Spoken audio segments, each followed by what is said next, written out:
అదే విధంగా భక్తులకు ఎటువంటి ఇబ్బంది కాకుండా, ఎటువంటి తొక్కిసలాట తోపులాట కాకుండా అరేంజ్మెంట్స్ చేయడం జరిగింది. మరి కళ్యాణం అయితే అసలు కన్నుల పండుగగా జరిగింది. మరి అది ఎవరు కూడా చూసిన వాళ్ళు ఎవరైతే ఉన్నారో వాళ్ళు చేసిన పాపాలు పోతాయనేటువంటి ఒక నమ్మకం ప్రజల్లో ఉంది. మరి బల్కంపేట ఎల్లమ్మ స్వయంభూగా ఒక బావిలో వెలిసినటువంటి తల్లి. మరి అక్కడ ఒక చిన్న గుంటలాగా ఉంటుంది, అందులో రోజు కూడా నీళ్లు ఊరుతా ఉంటాయి. ఆ నీళ్లతో అమ్మవారికి అభిషేకం చేస్తారు.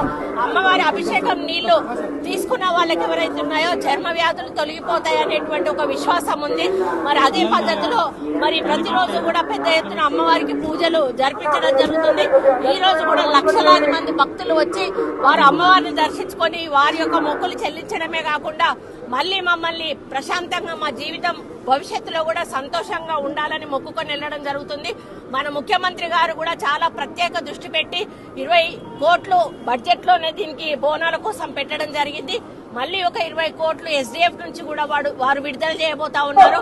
కాబట్టి ఇవన్నీ కూడా మరి సంక్షేమం కోసం ఒక ఆలోచన పెట్టుకుంటే, అభివృద్ధి కోసం ఒక ఆలోచన పెట్టుకుంటే, మరి దేవాదాయ శాఖ మీద కూడా ఒక ప్రత్యేక దృష్టి పెట్టి మరి ఈ రోజు దేవాలయాలను అభివృద్ధి చేయాలి, పర్యాటక కేంద్రంగా మార్చాలి, బయట నుంచి మన దగ్గర పర్యాటక రంగాన్ని ప్రోత్సహించాలి అని చెప్పి కోట్లాది రూపాయలు ఈ రోజు బాసరం నుంచి భద్రాచలం వరకు కూడా గోదావరి పుష్కరాల సందర్భంగా మన ముఖ్యమంత్రి గారు కోట్లాది రూపాయలు మరి వారు విడుదల చేయడం జరిగింది.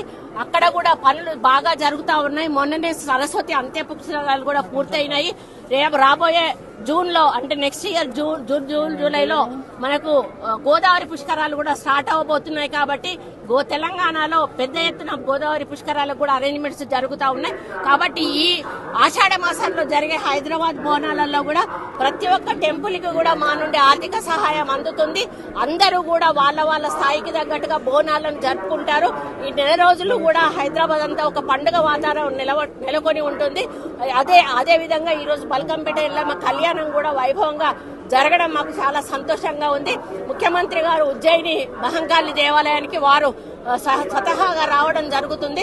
మరి అక్కడ కూడా పెద్ద ఎత్తున ఏర్పాట్లు జరుగుతున్నాయి. కాబట్టి భక్తులకు ఎక్కడ అసౌకర్యం కలగకుండా తీసుకెళ్లడం మా యొక్క లక్ష్యం. మరి అదే విధంగా తెలంగాణ భవిష్యత్తులో మనందరూ కూడా ప్రశాంతంగా ఉండాలి, ఆయురారోగ్యాలతో ఉండాలి, ఐశ్వర్యాలతో ఉండాలి. మరి మా ప్రభుత్వం చేసే పనులన్నీ కూడా మరి ప్రజలకు అందుబాటులో ఉండే విధంగా ఆశీర్వదించాలని అమ్మవారిని కోరుకున్నానని తెలియజేసుకుంటూ సెలవు తీసుకుంటాను.